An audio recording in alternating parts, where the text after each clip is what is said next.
Guys, update po tayo ngayon guys. Kakaalis lang po ng ating kaibigan. Nakakilabot.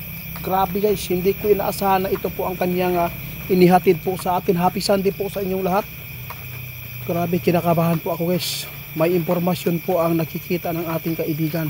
Sa lahat po ng mga Pilipino nating mga kababayan, kung saan man kayo sulok ngayon ng bansa o dito sa mundo, kung saan man kayo, kahit sa Pilipinas, mag-ingat po tayo. Dahil po ito po ang babala ng ating kaibigan na nakita mismo nila kanina doon sa kanilang kaharian, na ito po ay nagbabala kasi mayroon po silang nakita ngayon na plano po talaga ng bansang ito ay sobrang demonyo pala ito guys, no? Hindi lang po ang China ang demonyo dito, kaya maghanda po tayo kasi tinuro at sinabi ng ating kaibigan, tinuro sa atin po kung ano po ang dapat natin gawin, at sinabi po ng ating kaibigan kung sino po ang mga traitor talaga na mga bansa, kundi pangalanan po natin ngayon guys. Kaya sa lahat po ng makapanood, sa totoo lang guys, hindi lang po ang China ang kinakatakutan natin na mga traitor. Mayroon pa palang nagtataglay po dito ngayon guys na may mga lason po na kailangan po natin na paghandaan ito. Sa lahat po ng makapanood, kailangan po talaga natin mag-impok ng mga pagkain at mga needs po natin sa mga katawan po natin, tulad po ng mga vitamins at sa mga tambal para sa mga sakit. At mag-ingat tayo at kailangan mayroon tayong mga mask na makakapal, kasi nakita ng ating kaibigan, isa po dito ang Russia, na grabe ang plano po ngayon. Ang Russia guys, sila po talaga ang pinaka delikadong bansa, na ito po ay nagtataglay po ng sungay o demonyos, diablo. Alam po niyo guys, ang Russia guys, lagi naman po sila nakapaghanap ng mga kalaban, no? Digmaan. Mag-ingat po tayo dahil po nagbabala si kaibigan. Sa lahat po ng makapanood sa atin, kailangan po ninyo ngayon na maghanda.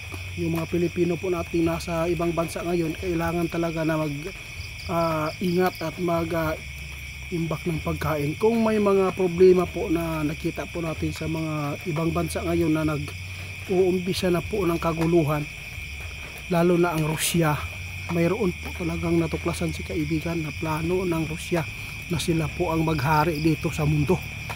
Gusto po nila na sila ang kilalanin at ampan, no? Grabe guys, hindi ko inaasahan na ito pala ang bansang ito ay nagtataglay po ng espiritu ng diablo. Kaya sa lahat ng makapanood sa amin, mag-ingat tayo. Kahit saan man kayong sa sulok ang nakatira, pati sa Pilipinas, number 1 po tayo dito na mag-ingat. Kasi po ang bansa natin ay sobrang inggit na nila at initado kayo ng bansa. Hindi po natin inaasahan na ito po ang babala ng ating kaibigan na nakita na pinaka-traitor sa lahat ng bansang ito, ang Russia. Kasi po lagi po naghahanap ng kaguluhan, kaya mayroon na talaga silang mga ngayon, mga pinatagong mga kagamitan po sa tigma, tulad po ng mga lason. Mag-ingat tayo, hindi lang po yung basta nakita ng ating kaibigan, 4 na ibang bansa ito na mayroon pong mga taglay na delikadong mga poisonous na mga magagamit sa tuwing magkaroon po ng kaguluhan, kasi tirang matibay na ito. Kaya nagbabala po kami sa inyong lahat guys, na sana huwag po kayong magkampante, dahil si kaibigan mismo ang naghatid, nagbabala na kailangan hindi po tayo, kung mga sino man po yung makapanood, na lalo na yung mga lang, no, hindi masyadong maganda ang pamumuhay, kung sakali man mayroon tayong mga pera, kailangan na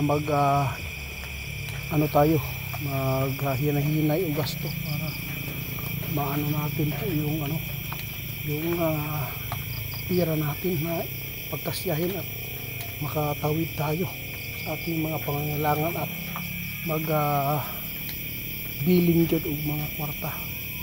Mo jud na ang importante karon guys, natatakot po kami dahil sa babala ng ating kaibigan. Kailangan talaga guys na maghanda talaga tayo ng mga pagkain at mga gamot at mga basta yung mga importante po na mga bagay po dito sa pamilya natin. Tandaan ninyo, parang nakita ko sa ating kaibigan, no, na yung mga paabot nila ay nakakatakot. Parang talagang malapit na talaga ang World War III ito.